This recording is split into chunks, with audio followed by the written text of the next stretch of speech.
I'm Daniel Lucas, and welcome to Book 101 Review. Book 101 is all about the books that I read for the last 40 years. And today I have my special guest. He is the author of the book Time is Not the Problem, no other than Mr. Chad Cooper. Glad to be Welcome here. Thank you. welcome to Book 101, Mr. Chad, and can you please introduce more about yourself?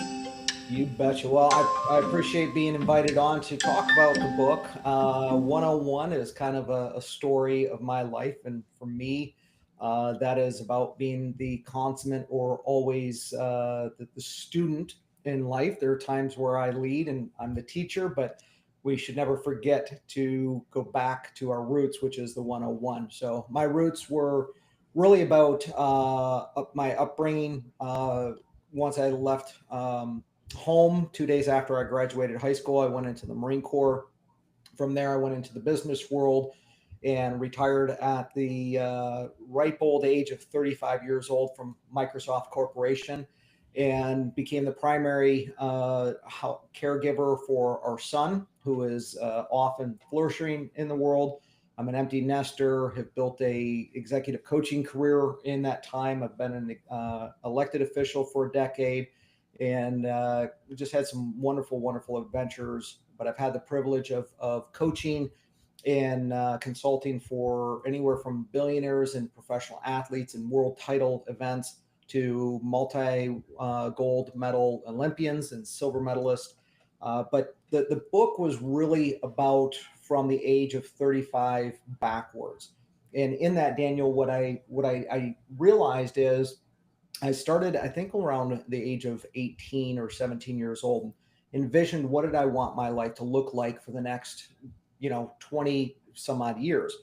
What did I want by the age of 40?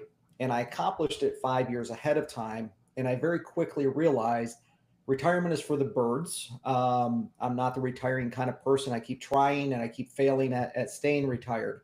But I realized I had, God willing, a good 60 years maybe is still ahead of me, that I needed to look forward to and want to build a legendary life. And the book was really a selfish ambition initially of I did this, can I repeat it and do it again? And in the process of that journey, realized that there was a template and a process that was repeatable that could serve a larger audience than just myself. So the book is a result of first a selfish ambition that became a selfless gift. Mr. Chad E. Cooper, thank you so much for sharing your knowledge to the world. You say time is not the real issue. So, what is? Well, if we look at what time is a human construct. No other species on this earth actually follows time. They actually follow the circadian rhythm of the sun and of the moon cycles. And so, if we are the only ones that believe in the illusion of time, I would say that Bill Gates and Warren Buffett were interviewed by Charlie Rose, I think in like 2020, Daniel. And Bill actually, in his becoming friends with Warren, realized that being busy wasn't an indication, it wasn't a proclamation of how important he was. So being busy wasn't something that automatically said, "Oh, you're important, you're significant." And what Warren actually taught him is that you get 168 hours a week, no more, no less. And it is truly the great equalizer. It doesn't matter what your economic background is, doesn't matter your gender, religion, race, ethnicity. There is no other equal. So you get 168 hours a week, no more, no less. You can't buy a single extra second or another minute. And so, if it is truly the great equalizer, what they realized is how we spend and utilize this precious commodity is really what separates the adolescent boy or girl from the mature and discerning male and female. And so Bill realized in the process of understanding his relationship with money to not become a slave to it, that actually being still, going into the woods where he does for 2 weeks in a cabin, and just taking time to contemplate, to meditate, to vision, to actually set his path forward is of more value than just being busy. And so it really is about how to move stress, which is really about us not being present, Daniel. It's about us living either in the past or not being present in projecting and living our life in the future. And if time isn't the problem, we have to acknowledge that we are part of the problem, therefore, we are also part of the solution. So it's about taking responsibility for the choices that we make.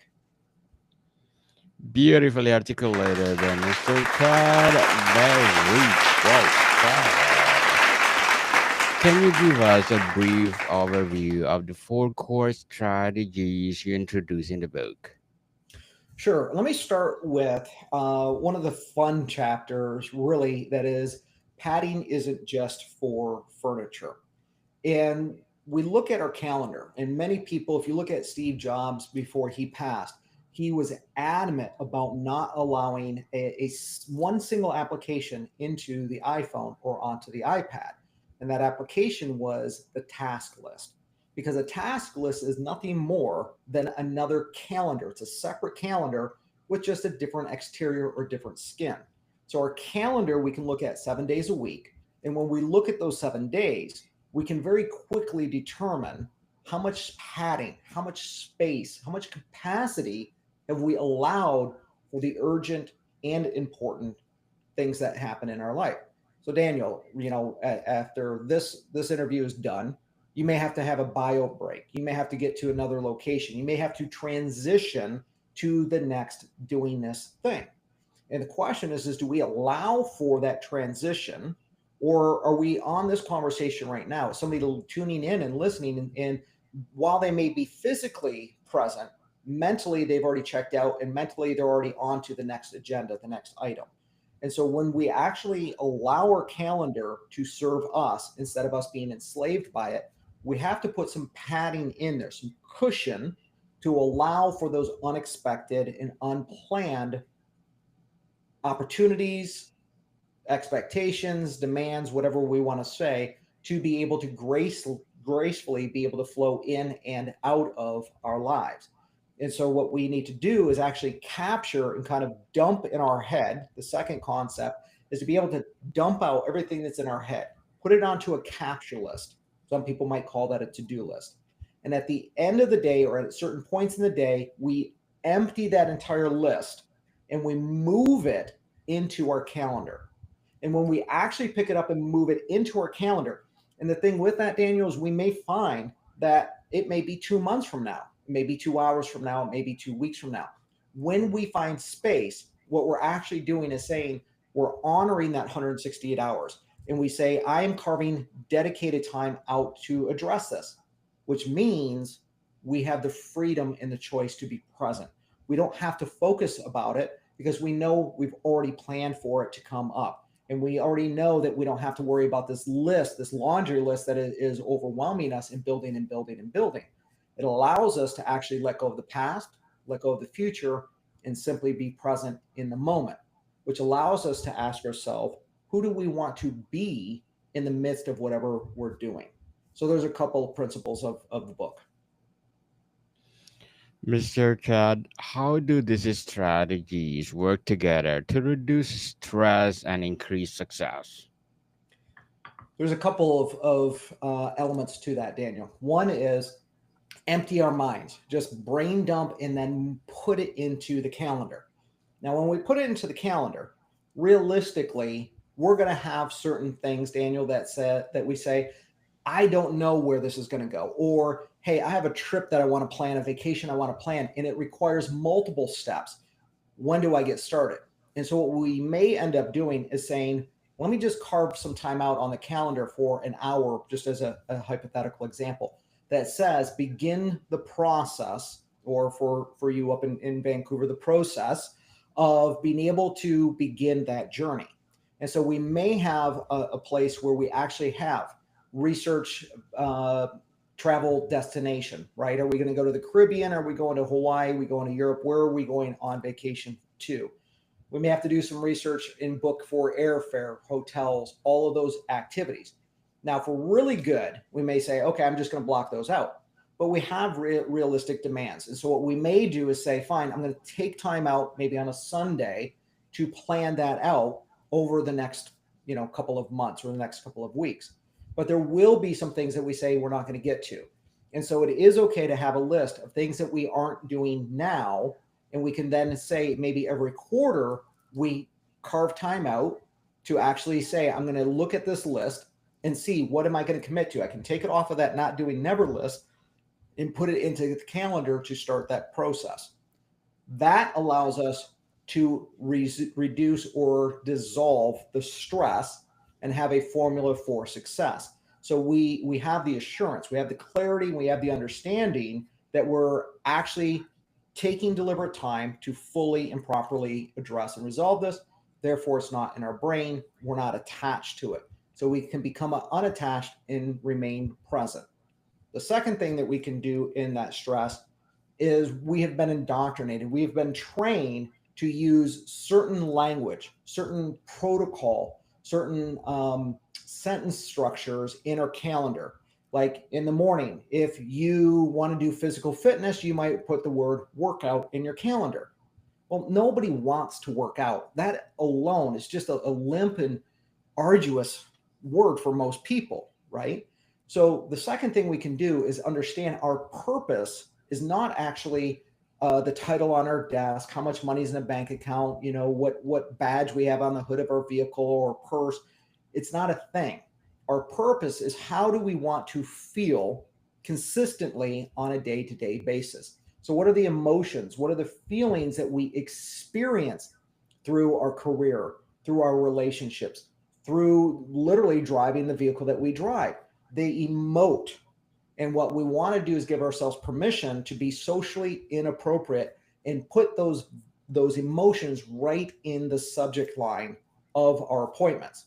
So we don't have a meeting with Daniel, meeting with Bob, right? We want to actually put what is the emotion, what is the intent or the purpose, and it is to share this message and radically impact in a positive way other people's lives through an interview. Now, that's a little wordy. We might want to change that a little bit. But the point is we should be able to see the subject line and know and connect emotionally with exactly what the purpose is during that time. And when we connect emotionally in affirming ways, we dissolve the stress because we know what we're actually there for and who we need to be in the midst of that conversation or doing this. Does that make sense? Makes sense, Mr. Chad. So let's talk about understanding stress fully. Do you believe stress can ever be a positive force? How do we make that shift? Absolutely. So I have a very large family. One of my family members is a brother that's 10 months older than me, and he's a very talented graphic artist. And one day he was showing me something he was working on. And I said, I really like the blue in that. And he goes, that's not blue. I said, haha, we tend to be joking in our family. He goes, no, seriously, it's really not blue. And he reaches over and he grabs a color palette. Now, if you've ever seen a color palette, they're quite thick with all the spectrums of color. And he folds it out to the blues and goes, see, look, you have royal blue, navy blue, periwinkle, indigo, fog blue, all these shades of blues. And it clicked in it was like an epiphany for me, Daniel, where what I realized is our emotions are like shades of color. We might be melancholy, we might be morose, we might be sad, we might be depressed. All emotions that describe a certain spectrum of maybe some unpleasant feelings, right? So when we look at stress, society has told us, and especially social media has told us, ignore and hide these darker emotions. And what I'm offering and inviting you to do is explore and accept the full spectrum of emotions. The stress is God's megaphone telling you to pay attention to something. If you put your hand on a stove and it's burning, it's a feedback to say, ouch, remove your hand. Well, stress is feedback to tell us with a megaphone, start doing something, stop doing something, modify, but pay attention, hyper focus on this thing that is causing discomfort. And what we want to do with that, and there's a chapter on learning to get comfortable with discomfort, learning to get comfortable being uncomfortable. I learned in the Marine Corps that we are capable of 20 times more than our brain wants to allow us to believe we're capable of. The body can continue to persist, to actually participate in an activity long before our brain goes, oh, ouch, that hurts. So we want to pay attention to the stress and understand with discernment what is it that you are trying to help me pivot, move, or modify. And when we do that, we can make decisions and make changes that benefit us. Some of those might be painful, but pain isn't the problem. The stories about the pain are what causes suffering. Anything that you want to accomplish in life is going to require some uncomfort, some discomfort, some pain. And when we begin to understand stress is actually our friend, it's a messenger of something else, then we can actually become friends with that and become responsible in having a relationship with the spectrum of emotions.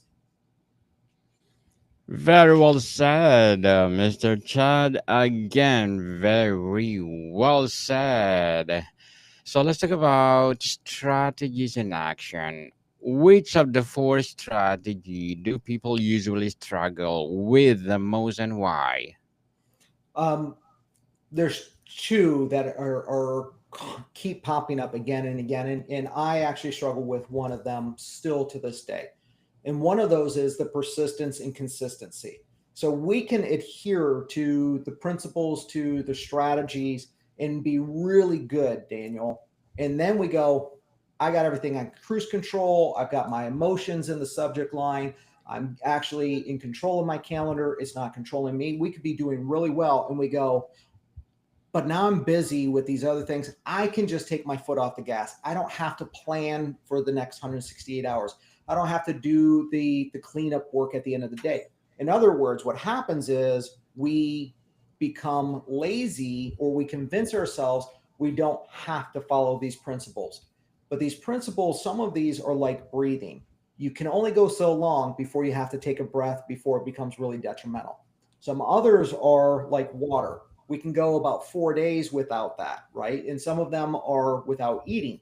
So we have to know the duration, but the one of planning your week and scheduling out each 24 hours deliberately is like oxygen. We really have to stick to that habit and make it a positive habit, or we're going to find down the road that we start to slip, that we start experiencing stress again.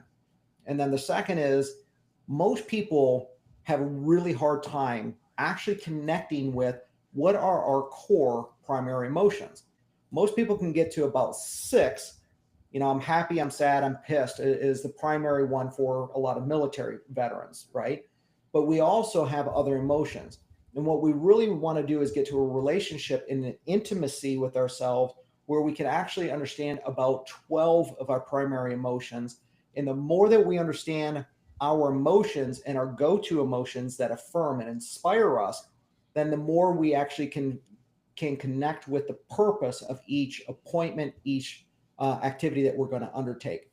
And what I find is that people can get rather lazy or lackadaisical about being really clear and deliberate in the subject line, right? It's like, oh, I got an interview, and I'm in a hurry, and they just put something lame on their schedule on the appointment. We want to actually take the time each morning. Think about if you were going to do a Broadway show or you're about to film a blockbuster movie. We need to memorize the script. We need to actually prepare the stage. And we have a responsibility to do that daily, to prepare our stage before the curtains go up each day. And what happens is we tend to get up and we grab, our phone and we grab some other technology and we just start going, right? We dive into social media. What we really want to do is set the stage, do some meditation, do some prayer, look and review, set yourself up. and ask yourself, are the subject lines clear as to who I'm going to be as I do whatever throughout the day? Those are the two biggies, and those are the two biggest temptations that we can kind of fall away from. And that's when the stress and the problems start stacking up when we stop adhering to those habits. Mr. Chad, how would you advise someone who feels overwhelmed by never ending to do lists? The never ending to do list is just going to be a reality in life, Daniel. Steve Jobs died having a to do list, right? Einstein died having incomplete formulas and theories. We will leave this planet with email sitting in our inbox, an email that comes into our inbox even after we've passed, right? So we have a responsibility to understand that to do list is not about coming to a completion.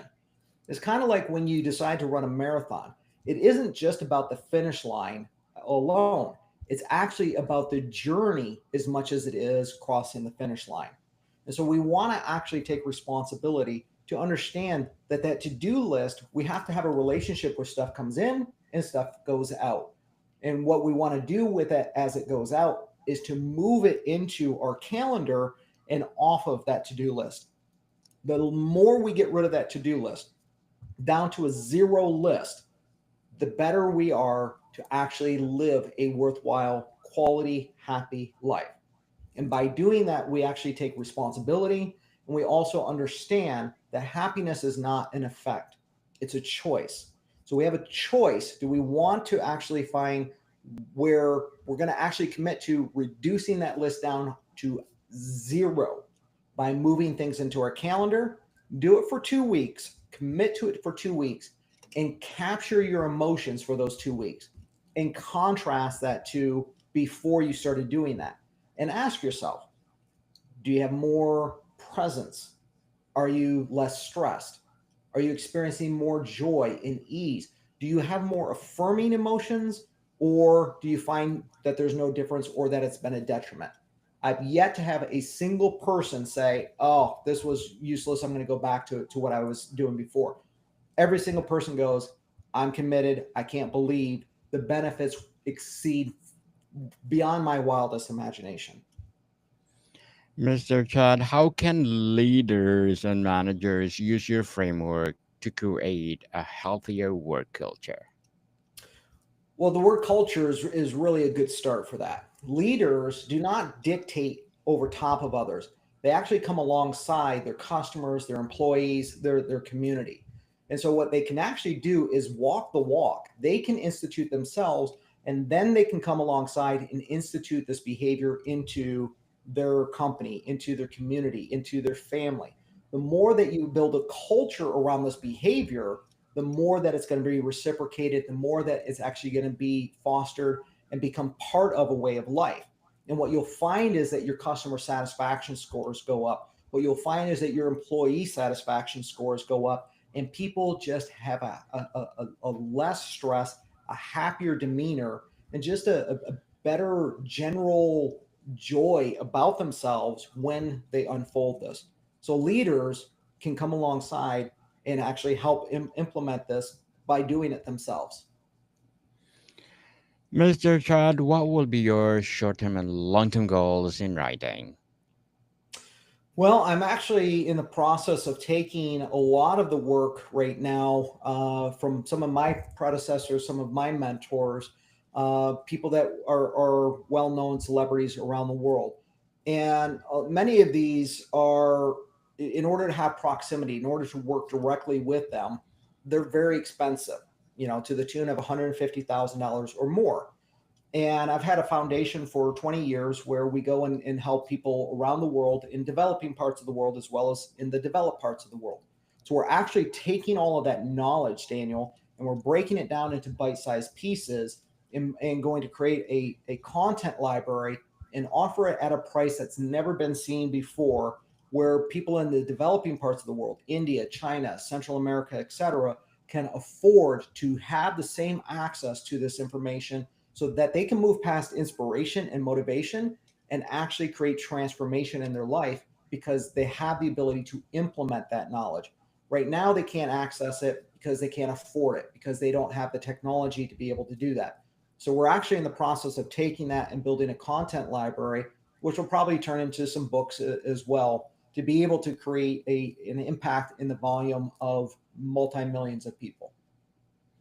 Good luck to your goals, Mr. Chad, and Thank you. looking forward for your success. Before we wrap up our discussion for today, I'm inviting you to please do listen to my other podcast, people. My other podcast, because Abstract Essay in its fifth season already, Abstract Poetry in second season, of course, Book 101 Review in its fifth season, Comedy 101 in its second season, and Food 101 is in its fifth season too. Geography 101 in its third season. Love Letters is in third season. And my baby podcast, Mental Health 101.